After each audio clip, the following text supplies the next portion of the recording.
दुनिया तुम्हारा घर नहीं, सिर्फ एक सफर है। क्या तुमने कभी सोचा हम इस दुनिया में आए क्यों हैं? इतनी भाग दौड़, इतनी ख्वाहिशें, इतनी फिक्र, मगर आखिर में सब कुछ छोड़कर जाना है। ये दुनिया तुम्हारी मंजिल नहीं, ये सिर्फ एक रास्ता है। अल्लाह ने दुनिया तुम्हारे लिए बनाई, लेकिन तुम्हें आखिरत के लिए बनाया। घर, गाड़ी, खूबसूरती, शहरत, ये सब वक्ती चीजें हैं, आज हैं, कल मिट्टी के नीचे खामोशी होगी। असली जिंदगी कब्र के बाद शुरू होगी।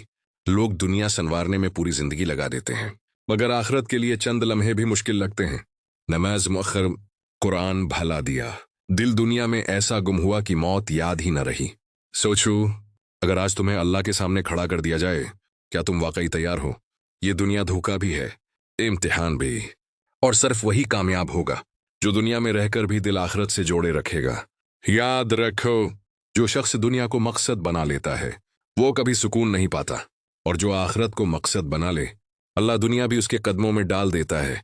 अभी वक्त है, वापस आ जाओ, अपने रब की तरफ लौट आओ, क्योंकि एक दिन ये सफर खत्म हो जाएगा और असल मंजिल सामने होगी। अल्लाह हमें दुनिया के धोखे से बचाकर आखिरत की तैयारी की तौफीक अता फरमाए, आमीन। ऐसी ईमान अफरोज वीडियोस के लिए नूरे खुदा यूट्यूब चैनल को सब्सक्राइब करें।